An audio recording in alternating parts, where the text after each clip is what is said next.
Hello, all my fellow Geminis. So great to be with you guys. I've got our forecast for November and dun, dun, dun, finally, Take Back Your Money is now on Amazon, for sale on Amazon, and my website, MaxineTaylor.com. This is the book that will help you break through your programming that is limiting you. I'm talking about the childhood messages that we all got. If you read your birth chart, you know the sun is daddy, the moon is mommy, et cetera, et cetera. I've written about that extensively. However, the birth chart does not tell you how to get rid of that programming. You can see it, you can comprehend it, you can understand it. My Take Back Your Money book is based on my own technique. It will take you step by step through your programming, your money programming. And many of you have seen your own pattern. You just didn't know how to get rid of it. This book will show you how to do that. And for those of you who would like a private Zoom session with me on Take Back Your Money, just go to MaxineTaylor.com and click on the, what is it called? Spiritual Coaching tab. My webmaster did it up, and it's spiritual coaching. It's a 3-hour session. I will take you step by step through every part of your programming. You will be shocked at what you are able to see. So that's that. All right, now let's talk about what's going on in Gemini's forecast for November. Well, you can see that the action is right around here. So let me just jump in. The sun, which is the yellow planet, is the giver of life. It's the center of our life. It has been in our 6th house of work, health, and service. Okay, that's been the center of our life. On the 22nd, it will move into the 7th house of relationships, whether personal or business. Yay. Okay, less work, more interaction. Venus, the pink planet, is money, it's love, it's beauty. It has been holding hands with the sun and Mercury in the 6th house. And so you may have found that your work has improved. My work has improved. And what I've seen is, I don't know if you have been to my website, but I'm offering face-to-face sessions, an option for a face-to-face session with me when I do your forecast or your birth chart or whatever you order. And I am loving it. The connection with my clients, with you. I have so missed that. Okay. Perhaps you have something similar going on in your life. Venus will move into the 7th house first, followed by the sun, and then between the two of those, Mercury. And so your relationships are going to improve. Is there somebody special in your life? Put your attention on them. Is there nobody special in your life? Get out there and put out to the universe what you want. Now, Mercury, the blue planet, is what we think about and talk about. So we've been talking about health. We've been talking about work while it's been in our 6th house.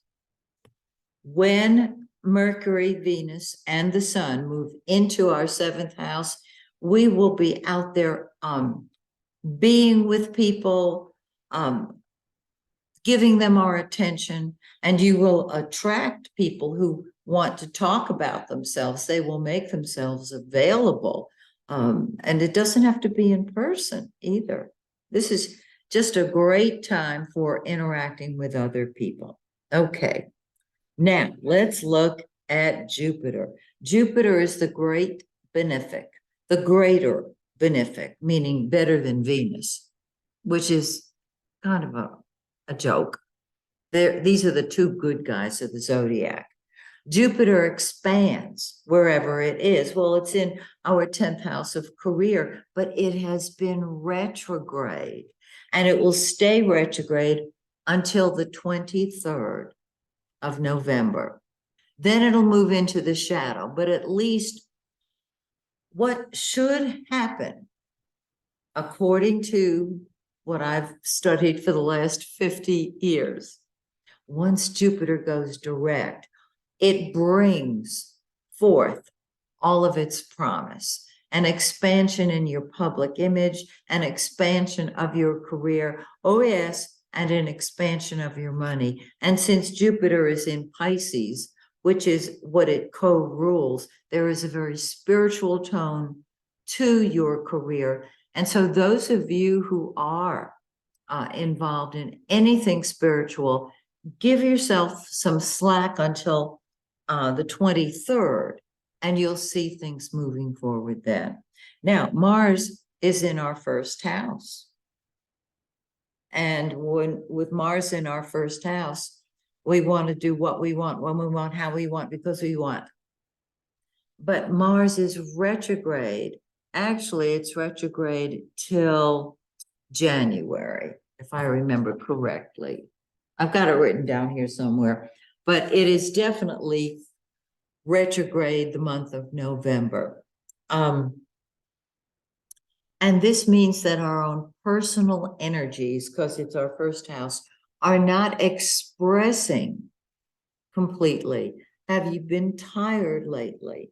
This Mars retrograde is saying, yes, of course, because it's holding back energy. So cut yourself some slack, okay?